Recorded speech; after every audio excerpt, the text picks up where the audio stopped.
کیا آپ جانتے ہیں کہ آخر حضرت امام حسین رضی اللہ تعالیٰ عنہ نے مدینہ چھوڑا کیوں؟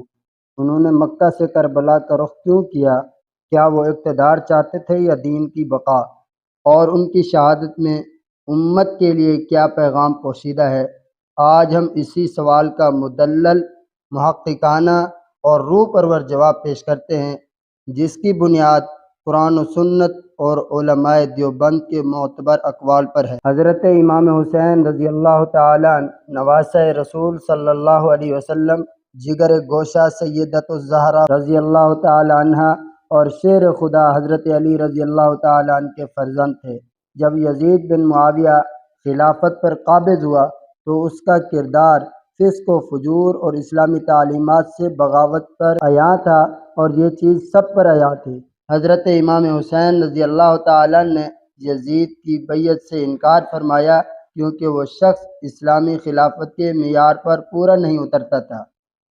امام ابن تیمیہ رحمۃ اللہ علیہ فرماتے ہیں، یزید فاسق اور فاجر تھا، اور امام حسین رضی اللہ تعالیٰ عنہ نے اس کی بیعت نہ کر کے حق کو زندہ کیا۔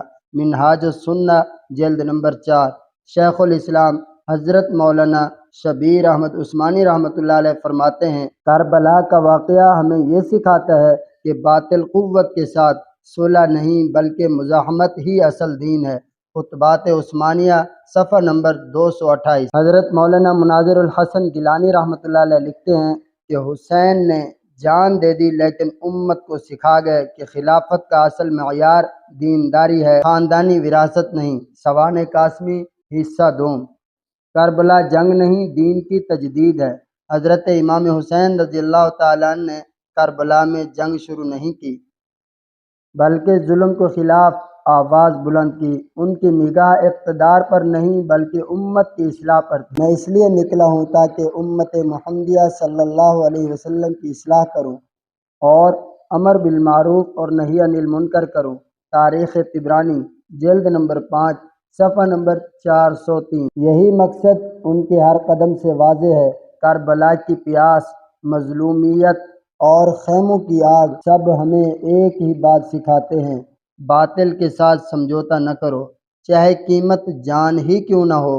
حق کی خاطر تنہا ہونا شرمندگی نہیں، عزت ہے۔ دین صرف نماز روزہ کا نام نہیں بلکہ ظلم کے خلاف اٹھ کھڑا ہونا بھی دین کا تقاضا ہے۔ کربلا ہمیں صبر، قربانی، عزیمت اور غیرت دینی کا پیغام دیتی ہے۔ اگر آپ چاہتے ہیں کہ تاریخ اسلام کے سچے محققانہ اور روحانی پہلو آپ تک مسلسل پہنچتے رہیں، اگر آپ چاہتے ہیں کہ آپ کے دل کو راہ صداقت پر رہنمائی ملتی رہے، تو ابھی ہمارا یوٹیوب چینل راہ صداقت سبسکرائب کریں، جہاں آپ کو ملیں گے سچے واقعات، مستند حوالہ جات، روح کو جھنجھوڑ دینے والے پیغامات۔